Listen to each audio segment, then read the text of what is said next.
So here's a question for every business owner. If you didn't show up to work tomorrow morning, would your business keep running or would it start to fall apart, right? And I don't mean forever. I mean, if you took 4 weeks off, went somewhere with, no signal, didn't check your email, not even once, would the business be fine when you got back or would it be a mess? Like, how would that thought make you feel? Would you start feeling uncomfortable or are you like, yep, no worries, no problem, right? Now, most entrepreneurs, the obvious answer is that like it would be a mess or at least you'd be afraid of it, right? And I want to talk about that, why that is, and more importantly, what you can actually do about it, because this is probably the single biggest thing that's holding your business back right now. So there was a survey done of more than 1,000 business owners, and they asked a pretty simple thing, right? If the owner suddenly couldn't work, if they got sick or injured or just had to step away, then how long before the business failed?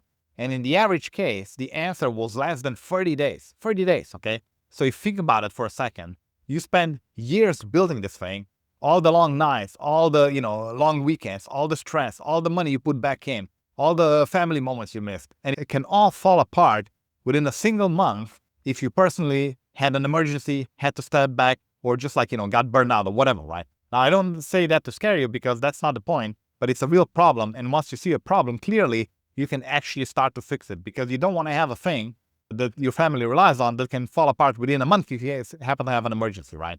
Now, most people build their businesses around themselves and it happens naturally. It's not like, anybody decides to do it on purpose. You start out like you're the one who's good at the work, so you do most of the important stuff yourself. You're the one who talks to the key clients. Every important decision runs for you. Your team is there to help you, yeah, but they're not really leading anything, right? They're not owning any part of the business. They're assisting you, and underneath all of it, there's usually like this quiet fear, which is that if you're not the one in control, then things are going to go wrong. So you can't let go, right? And here's the thing about building it that way. It feels responsible. It feels like you're being a good owner. You're keeping your hands on everything, right? You're not like switched off. But what you're actually doing is you're tying yourself to the business forever because you're building a job for yourself, a really demanding and a stressful one, instead of building a business which is supposed to be an independent asset that runs without you, right? And this is going to create real problems. And let me walk through at least 3 of them because you will recognize at least one of them in your own situation right now. So the first problem is that it will cap how much you can earn and how much you can grow. Because when everything revolves around you or any other one person, then you eventually hit the ceiling of what one single person can do, right? You can only work so many hours. You can only run so fast for so long. There's a limit and it's a hard limit. Like you might burn out or something worse can happen, right? And the owners who try to push past it are usually sacrificing their health or their family or their sleep and things just like it's not good, okay? Because you just can't keep up with everything. So your own capacity becomes the ceiling on the whole business. And that's a problem, right? The second problem is something I already mentioned, which is risk. When the business needs you to run, then you are the single point of failure. If something happens to you, if you burn out, if you have an accident, if you get sick, the whole thing is in danger, right? And it's not just your problem at that point because it's the problem for everyone who depends on the business. You've got employees, they have families, your customers might depend on you, right? All of that is resting on one person being able to show up every single day without fail, right? That's a lot of weight. That's a lot of stress that a lot of business owners are carrying it without really realizing it. Now, the third problem is that it's the one that really traps people and it's kind of cruel. And here's what it is. The more successful you get, the more stuck you become. Because think about it, right?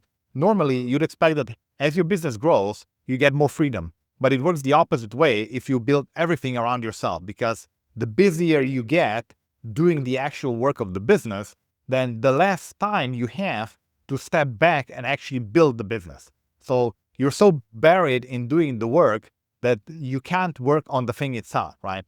And on top of that, because you built it all around your personal effort, the better it does, the more it needs you. So success basically becomes like a trap, right? The more successful you are, the more of you it wants and needs. And I want to point out something out here because a lot of people assume that this is only a small business problem, but it's not. This trap has nothing to do with the size of your company, right? You could have a 5-person operation or a 500-person operation, and both of them can be completely trapped in exactly the same way. Because the trap is not just, it's not about how big you are. It's about how the business is built in the first place. So the natural reaction when you hear this You might think, okay, the answer is like, you got to work harder. If things are falling behind, just put in more hours, right? But that's actually the exact thing that keeps you stuck, because the more you personally do, the more the business learns to depend on you or any other single person doing the work and, keeping things going. You're just feeding the same problem that you're trying to solve. It's called key man risk, and that's what we're trying to eliminate.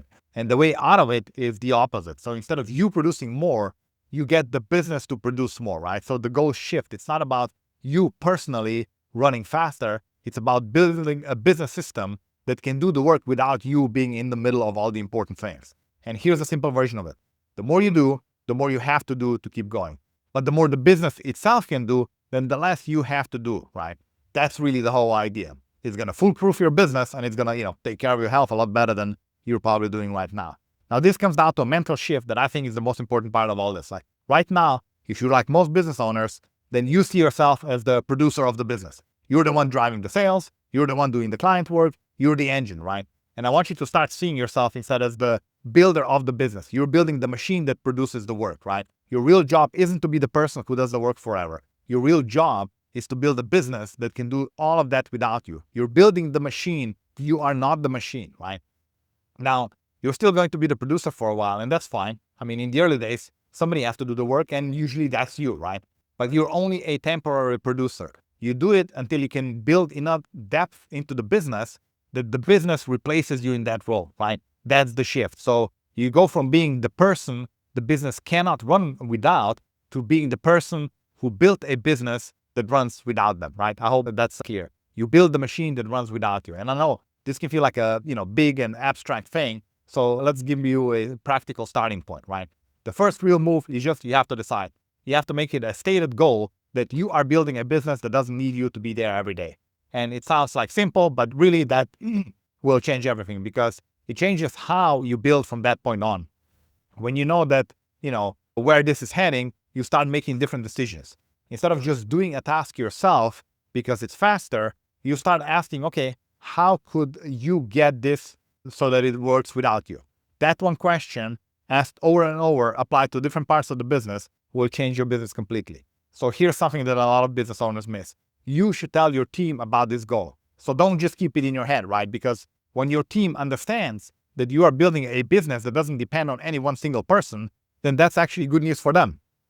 It means more responsibility for them, more room to grow, right? More security, more opportunity. So instead of feeling like you're trying to make yourself unnecessary, they see that the whole thing is getting stronger and they got a real place in it, right? So get them on board with it from the start. And that's how you turn a business from a stressful job into an asset. Now, here's one thing that, I should be clear about, because I don't want you to walk away thinking that like this will just happen overnight. It doesn't, right? It's a hustle.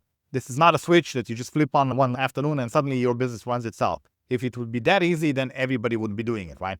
It's a systematic progression, happens over weeks and months, depending on how much time you dedicate to it, right? So you're not going to fix all of this next week, okay? But you can start, right? And the starting point is honestly just about willing to look at your own business and admit which of these problems you're actually living through right now, right? So that's what I want you to do. Look at your business honestly and ask yourself, are you the ceiling on how much the business can grow? Is the whole thing at risk if something happens to you, right? That's a big problem. And are you more stuck the more successful you get? If you get more clients, does that mean that you personally get more busy? Because if these things are true, and for most business owners they are, then the most important decision you can make right now is to stop building a business around yourself, right? And start building one that could keep going without you. And that decision, more than any tactic, more than any shiny new object, is what actually starts to set you free and starts to, empower you to have a business that runs without you, to have an actual self-managing asset that doesn't just grind you down and stops the moment you have an emergency.